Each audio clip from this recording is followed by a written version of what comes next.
Hello guys, welcome to our new video. So ఈ వీడియోలో మీకు సండే ఎపిసోడ్ అప్డేట్స్ అయితే చెప్తాను.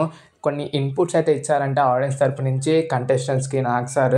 అవి ఏమి ఓలోళ్ళకి ఏమేమి ఇచ్చిండో ఈ వీడియోలో క్లియర్ కట్గా అయితే చెప్తాను. అండ్ ఇంకొకటి బజ్ ఉంది, బిగ్ బాస్ బజ్ గురించి కూడా చెప్తాను.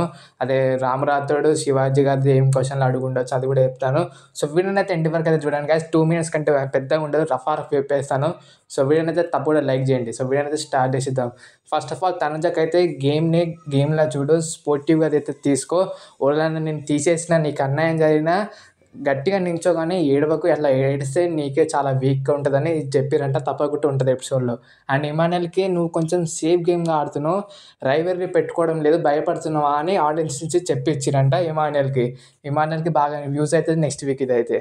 అండ్ పవన్ కళ్యాణ్కి వచ్చేసి నీ గురించి నువ్వు స్టాండ్ తీసుకో, దివ్య నేను అలా కరపాకులక పీక్ పడేస్తే టాస్క్లోకి వెళ్ళి ఎందుకు ఏం అడగలేదు అని కళ్యాణ్ కూడా గట్టిగా చెప్పిరంట. అండ్ నెక్స్ట్ దివ్యకి వచ్చేసి నువ్వు బాగా నీ కాన్ఫిడెన్స్ కొంచెం ఓవర్ ఎక్కువైపోయింది, అండ్ నువ్వు ఒక పర్సన్ని కంటిన్యూస్గా టార్గెట్ చేస్తున్నట్టు మాకు అది అనిపిస్తుందని ఆడియన్స్ నుంచి చెప్పించినంట.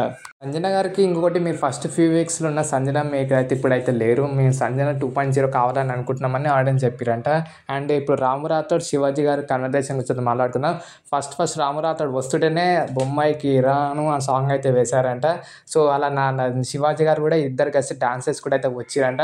అక్కడ రాము రాథోడ్ భయపడుతుంటాడంట, నేను సెల్ఫ్ ఎలిమినేటెడ్ అయినా కదా మీరు ఏమంటారు అని భయపడుతున్నా అని రాము రాథోడ్ భయపడి కూడా చెప్తాడంట. అప్పుడు శివాజీ గారు అంటారు, అలా ఏం లేదు నాన్న, తెలుసు నువ్వు సెల్ఫ్ ఎలిమినేటెడ్ అయినవని, ఎవిక్టెడ్ అయినవని, ఏం పర్వాలేదు, మంచిగా మాట్లాడు, ఫ్రీగా ఉండు, నీకు అనిపించింది మాట్లాడని శివాజీ గారు కొంచెం మోటివేట్ చేస్తారంట.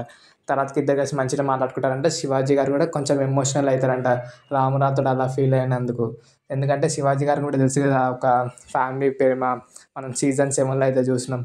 సో శివాజీ గారు కూడా బాగా కనెక్ట్ అయ్యారంటే, ఇద్దరు మంచిగా మాట్లాడుకోరంటే, ఇది జరిగింది బజ్లో. సో వీడియోని ఇప్పుడు లైక్ చేయండి, ఛాన్స్ సబ్స్క్రైబ్ చేసుకోండి.